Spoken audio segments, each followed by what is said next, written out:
Is The Last Unicorn movie better than the book? I am currently obsessed with 80s dark fantasy, so I've been trying to consume as much of it as possible. Books, movies, games, all of it. And a couple of weeks ago, I read The Last Unicorn book, so I decided to watch The Last Unicorn movie. Now, much like the book, we follow a unicorn who discovers that she is the last of her kind and sets out on a journey to find out if that's true. In my video about The Last Unicorn book, I had a lot of people in the comments saying they thought the book was better, and a lot of people saying that they thought the movie was better. And that doesn't happen a lot, right? Like, people are usually pretty decided that the book was better. So of course, I felt the need to investigate. Now, the first thing you should know is that the script for The Last Unicorn movie was actually written by Peter S. Beagle, who wrote the book. So it makes a lot of sense that the book and the movie's plots are almost exactly the same, with the exception that there are some scenes in the book that do not appear in the movie. The other thing I found interesting was that the animation was actually done by a studio called Topcraft in Tokyo, Japan. And Topcraft was actually headed by a former toy animation employee, you know, the company behind One Piece. This studio had actually previously worked on the animated versions of The Hobbit and The Return of the King, and they would later be hired by Miyazaki to work on Nausicaa of the Valley of the Wind. I don't know, I just like how all of that is connected. It's fun, but we are here to talk about The Last Unicorn movie, so let's do that. I mentioned all of that about the animation production because I loved the animation of this film. I thought it was absolutely gorgeous. But outside of this gorgeous animation, the movie does make some interesting choices. The music and score were done by Jimmy Webb, and it all has this very like soft rock vibe. And early on in the film, I was really into it. Like, it just kind of worked. But later in the movie, the unicorn herself and the prince decided to sing. And they're both weirdly off-key, which ends up making some very sentimental scenes feel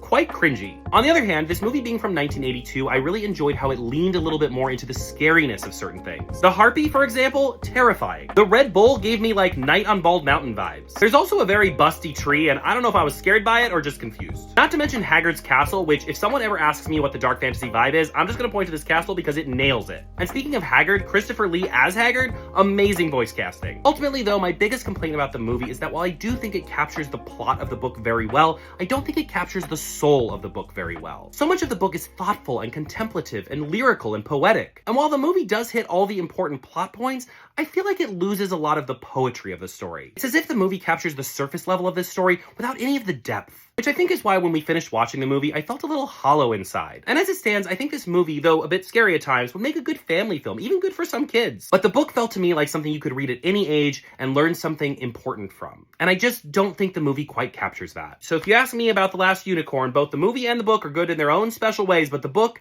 is definitely the better of the two. We still have a lot of dark fantasy to get to, my friends, so let me know if there's a book or a movie or a game you think I should check out next.